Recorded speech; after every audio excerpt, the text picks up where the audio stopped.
At the 2000 Republican National Convention, the country got one of its first glimpses of a new type of public charter school. The slogans of our schools are not "all of us can learn," but rather "all of us will learn." The claim was that with enough rigor and devotion, such schools could close the achievement gap between poor minorities and their wealthy white counterparts. There are no shortcuts. You're here at 7:25, you stay until 5, you suffer through 2 hours of homework, you come on Saturdays, and you come during the summer. The shining example was the Knowledge is Power program, or KIPP. It's a public school unlike just about any you have seen before. There's no more excuses. The school down the block can no longer say, well, what can we do? But skeptics pointed out that the families showing up at KIPP and other no-excuses charters were self-selected. Charter schools, by definition, are not random collections of students. Students who choose to go to charter schools are likely to have more motivated parents. Every student, every parent, and every teacher must commit to KIPP's regimen of long hours and hard work in writing. In 2006, a combative former New York City Council member named Eva Moskowitz co-founded a new charter school network with the same approach. I think parents deserve in real time something better. Success Academy was KIPP on steroids, trouncing many public schools in wealthy neighborhoods on the annual state exams. Enter the education writer and former public school teacher Robert Pondiscio, who spent a year embedded at a Success Academy in an effort to figure out just how these schools do it. In his new book, How the Other Half Learns, Pondiscio reports that the critics were right. Not only is the very act of applying to the lottery self-selecting, but Success Academy makes such rigorous demands on parents that it disproportionately retains the most highly motivated families. And that dissatisfaction brought as many as 5,000 parents to the Armory in Washington Heights. The result is that an applicant's chances of winning a seat at Success in its annual high-stakes lottery aren't as competitive as many had claimed. Pondiscio found that there are about 6 applicants for every spot. However, because so many families drop out, the chances of getting offered a spot are actually closer to 50%. But for those that make the commitment, the impact is transformative. And he argues that these kids deserve the same access to a great school that upper middle-class parents finagle for their children, even if it means leaving the rest of their communities behind. Let's be brutally honest. When you take that child away, you're damaging the public school system. But where do we get the right to treat anybody's child as a public resource? I sat down with Pondiscio to discuss why he believes motivated families deserve the opportunity to exit their district public schools, which the New York Times reviewer called a morally disturbing conclusion to his unsparingly honest book, and his challenge to both supporters and detractors of the school reform movement. Robert Pondiscio, thanks for talking to Reason. Thanks for having me.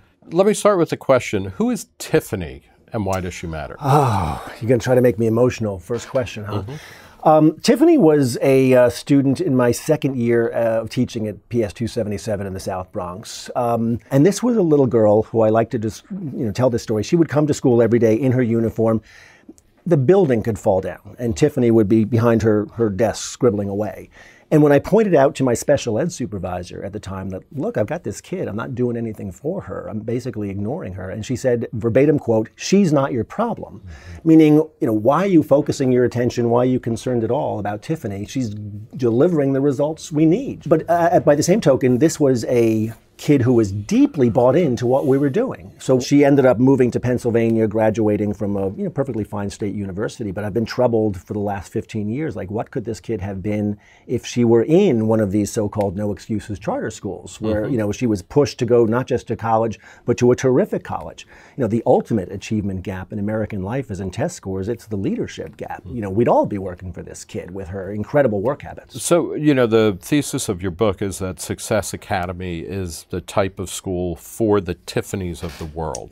Yeah, I think that's right. So are the success schools actually a random lottery? Are they random? How does success Yeah, this is complicated, but it's worth unpacking.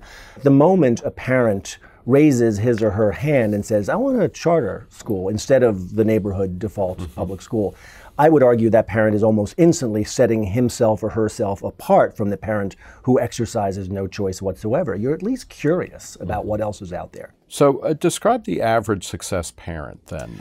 Yeah, and again, I'm going to keep saying this, but this is also anecdote, not data, because the data is just not available to my knowledge. So I spent a year embedded in a school in the South Bronx, literally across the street from where I was a student teacher, and in the same neighborhood where I taught Tiffany and others. I went on a 5th or a 2nd grade field trip at one point, and I promise you I'm not making this up. There were more dads chaperoning that field trip than I saw in 5 years of parent-teacher conferences in my old school.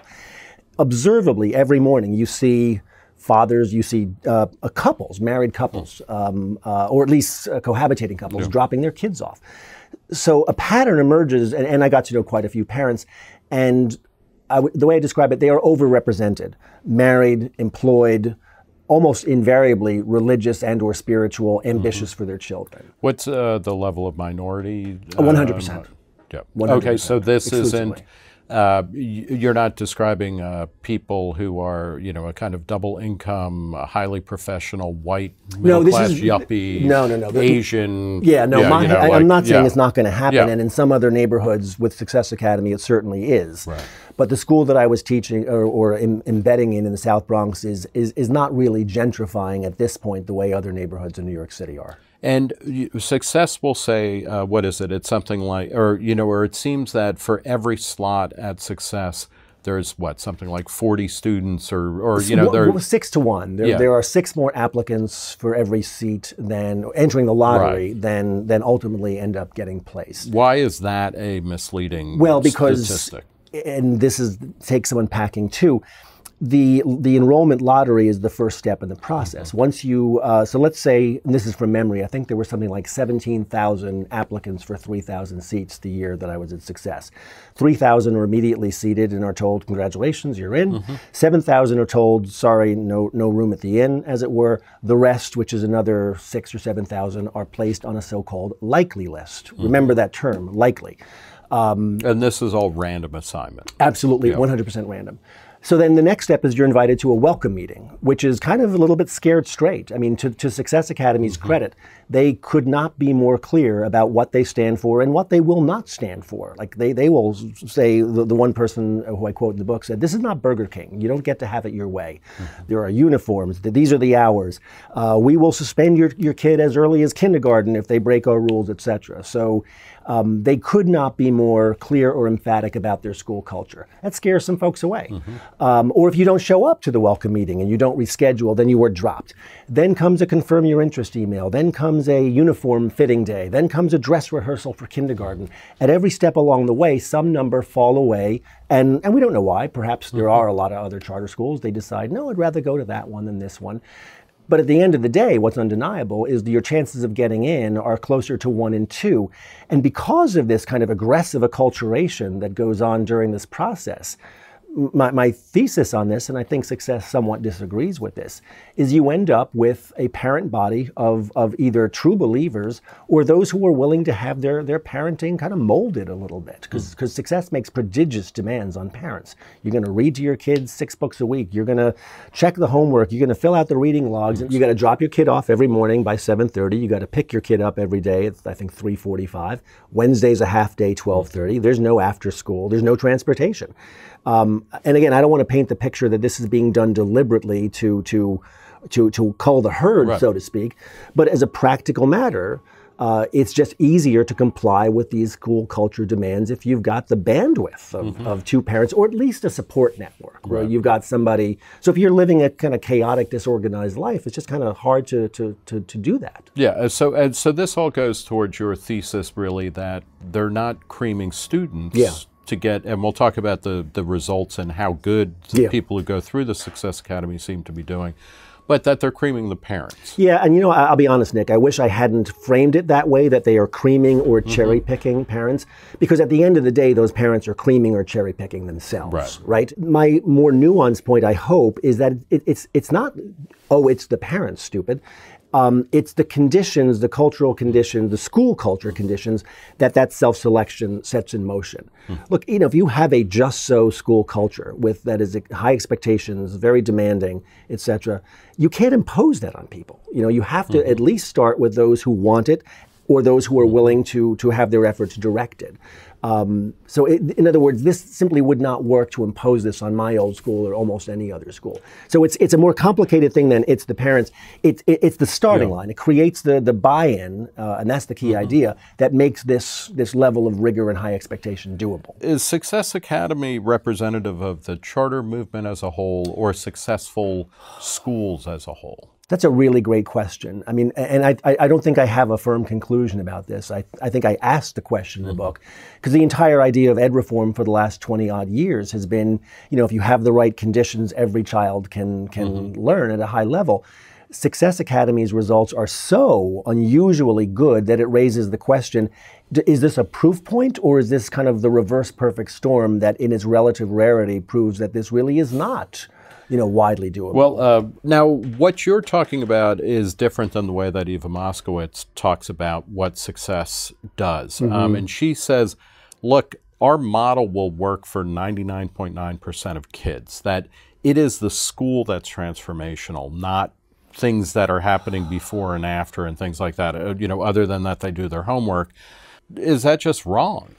Wow. I mean, who am I to disagree with Eva Moskowitz? I mean, she's created this fantastic network of schools, and I'm just, some guy who sat in them. But yeah, I kind of disagree with that. Or in other words, the proof point there would be, well, then take 99.9% of students, and they don't do that.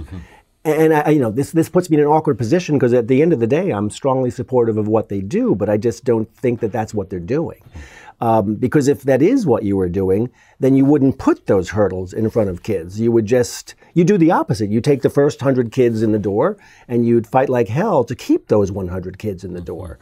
So it's weird to me to think that, on the one hand, you say that you can do this with 99.9% of kids, but you have these structures in place that, and again, I'm defending this, that allow parents to self-sort.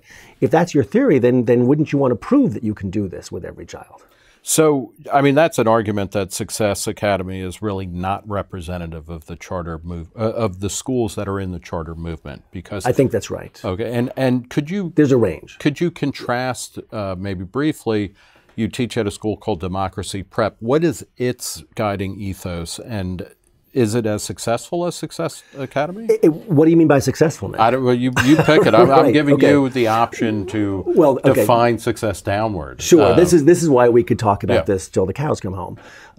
The way we keep score, and I'm using that phrase, not success. The measure of the standard measure of performance is test scores. I have a complicated relationship with test scores. I don't think that they are necessarily the alpha, and they're certainly not the alpha and omega, and there's other things that I'd like to look at as well. So by rights, I should probably intensely dislike what I saw at Success, because to be brutally blunt, they put test prep on steroids. Even the curriculum is arguably even a bit test preppy when it's not test prep season. Yet I got to the end of this experience and I found myself saying, but I kind of like what I'm seeing here. And at the end of the day, I think it had more to do with what my bet would be their long-term outcomes. And I described this at some length in the book. There is simply nothing in the experience or history for a low-income family of color in this country to expect a good relationship with a place called a school. I mean, it's like the school where I taught. I mean, it's where you go to see how little is expected of you, how narrow your horizons are. So even though I don't like necessarily that they are test prepping kids out the wazoo, it adds up to something powerful. So think of this. You're in a school and you're a 10-year-old kid, and the test that you're being prepared for, nobody's telling you it's easy. Quite the opposite. They're telling you it's hard. You are surrounded by adults who are pushing you. It's a tough love culture. They're calling your parents every night to say how you're doing on the most recent the practice test. And then, lo and behold, the testing day comes along, and not only do you do well, you do really well. You do better than kids in Scarsdale and Jericho and Long Island. So think what that means. You're now growing up in an environment where I'm good at school, everybody I know is good at school, my parents are in on it, their parents are in on it. I think it just changes the temperature. So in a way, I'm not even sure Moskowitz thinks about it this way. But while I don't necessarily like the testing culture, I think it's a bit of a game changer, if I can use that cliche, in terms of the relationship that a kid feels like they're having with their school. Like, oh, I'm good at this. This is going to take me someplace. And one would assume that generalizes, or one would hope that generalizes beyond school. Well, I think that's right. Well, yeah, if I can accomplish this, I can do other things. Well, not only that, I mean, the way I like to say this is the first and most impactful, or first and most important relationship a child has with a civic institution in this country is almost invariably with the school. As that one goes, so goes the other. All the others. There's a review of your book in the New York Times ultimately said that you produced a morally disturbing conclusion to an unsparingly honest book. Part of the morally disturbing conclusion is that this is not for all people. Is that morally disturbing to you? You could look at a kid like Tiffany and say, well, we need her in this failing school because she's a good role model to the other kids, et cetera. And when you take that child away and send her to a charter school, you're damaging the public school system. Well, you are. Let's be brutally honest. I mean, this is something we're not supposed to say in ed reform, but and there's data that suggests it's not true. But as a teacher, I know if you take Tiffany and 3 or 4 other kids like that out of my South Bronx classroom, my job is harder, not easier. Don't tell me that this is somehow going to benefit me. I would argue it is equally morally disturbing to not allow those who are ready, to be upwardly mobile, to be fully and well educated. It's morally troubling that we deny that. I mean, my frame for this is, where did we get the right to treat anybody's child as a public resource, in a sense? What about those other kids, though? I mean, are they, do we just kind of write them off? No. And also, related to this is the question of, is school actually that transformational? Because part of the presumption of all of these debates is that, school is what matters, not all of these other things. It can be more transformational than it is for more students, certainly. And again, I come back to the Tiffany example. School was insufficiently transformational. Perhaps, in 20 years, we might have a different conversation. The part of this book that, frankly, my ed reform colleagues should not like is where I take that idea. So, there's been a strong strain of thought for years among defenders of traditional public schools. You can't compare these two things. You can't compare the results of a traditional public school and a charter school, and it's unfair. And my answer is, well, that's right. It is unfair. But in the same way that it does not follow from that therefore we should not allow choice, it does not follow from that we should tell the traditional public schools, you should get as good a results as these schools with self-selected parents. So if anything, that's an argument for perhaps more resources, better training, et cetera, for some folks in those schools. But we have to acknowledge that they have, when they say our job is harder, they're not lying. Their job is harder. Let's focus a bit on the idea that it's morally troubling to allow certain people to escape a sinking boat or a listing ship, that is just not going anywhere. People who make that argument, is it equally morally troubling to say, no, you know what, the morally good solution is to keep everybody in a boat that's not going anywhere or sinking. Right, but Nick, nobody says that to me. Nobody says that to you. I mean, this is. Isn't that the argument when people say, we got to reduce school choice because it lets people who are motivated to take advantage of those choices get better outcomes? Look, there's a big irony lurking in the room here, which is if you are affluent, white, whatever, you have de facto school choice right now. If you have the means to pay private school tuition or Catholic school tuition, you can do that.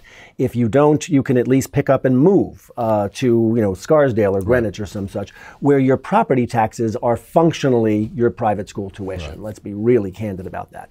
So if this is your theory of change, then you need to explain why this is a problem for black and brown people only. In other words, when Eva Moskowitz comes up with a way to give low-income black and brown families the functional level of choice that I have, that you have, well, then why is that a problem? Why is it only a problem when somebody does it for them? It hasn't been a problem for decades for the rest of us. So somebody smarter than me needs to explain how you can live with those two opposing ideas in your head. In the Wall Street Journal, you wrote that both sides are of the school choice debate are forced to be dishonest in arguments both for and against charter schools, resorting to aspirational, politically pleasing narratives about what it takes to improve outcomes for disadvantaged children. If charter school or school choice proponents are basically lying about the role that schools play in most people's lives, that's a problem. I don't think it's dishonest. And if traditional public school supporters and teachers unions are saying, like, we can do this, we just need more and more resources, that seems to be a lie too, or misleading. I think it's a politically necessary lie. I mean, I don't like accusing people of lying, but I think it's the practical politics here demand that we be dishonest. How about that? In other words, support for charter schools would probably suffer if they were perceived as a sorting mechanism, as the so-called poor man's private school. Support for public schools, traditional public schools, would probably suffer if we were honest and say, look, we really can't do this for every child right now. I don't have a good answer for this, to be blunt. The only thing I can offer is we talk all the time as teachers about meeting the children where they are. It might be helpful to start talking about meeting families where they are. The family that is drawn to a Success Academy or another high-performing charter school that does their due diligence, that has that level of investment and buy-in, they're in a different place in their American trajectory, as it were, than a family that is suffering from any number of a parent in jail, unemployment, drug addiction, etc. One of the things I think we do incorrectly in this work is we tend to view urban communities through what I would call twin lenses of dysfunction. We either assume that everybody's broken and there are no families like the ones that are drawn to a Success Academy, or we assume that those who are married, employed, religious, ambitious for their children, we assume, like I was told with Tiffany, they're not your problem, which is horribly condescending. I mean, either one of those is terribly condescending, but we don't really differentiate enough. Can we talk also briefly, one of the knocks on Success Academy in particular is that it's brutal, not just to parents to say, like, okay, you got to be doing your kids' homework every night, you got to make sure they're reading all these books, you got to show up when we pick them up, drop them off, all of this type of stuff.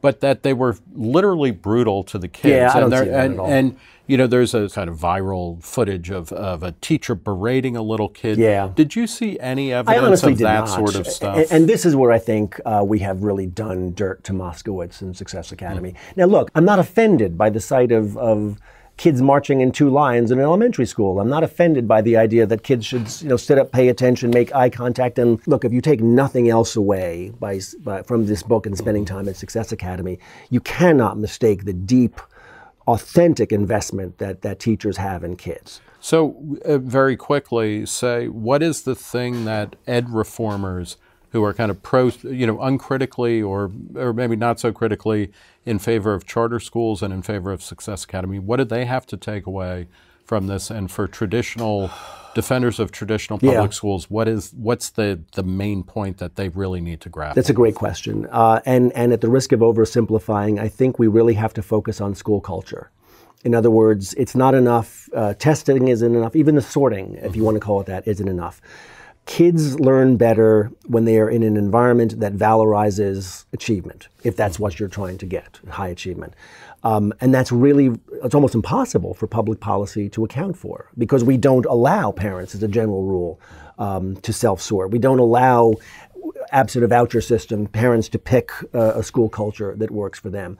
So if school culture really is the thing that drives achievement, that's a prodigious challenge for the ed policy world. How do we make that possible? Would you agree that there's a large concerted pushback against charter schools? Oh, unmistakable. And is part of that related to them overselling their impact? No, I think it's pure political expedience, honestly. So what are the forces there? Well, that I think are most important? if you look at, and I work for a policy shop, but I'm not really the best policy guy. I'm more of an instructional guy.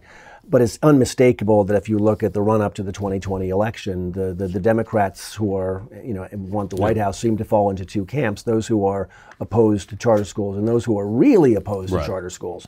So, the bipartisan... And they mask that by talking, some of them talk about, I'm against for-profit charter schools, which are a negligible amount of charter schools. Yeah, I'm not invested enough, frankly, to even parse the differences. What I know is that it's disadvantageous to low-income kids of color who have the ability right now to take advantage of these environments. And it's just, frankly, just weird to me that we have this category of school that has been making a difference for some number of them, and that at least one party seems eager to throw them under the bus. How do you evaluate whether or not, this particular choice model or this particular choice is worth kind of pursuing? I will admit that I have a fairly unsophisticated view of whether or not choice works. Here's how I view it. Did you get to choose? Do you like your choice?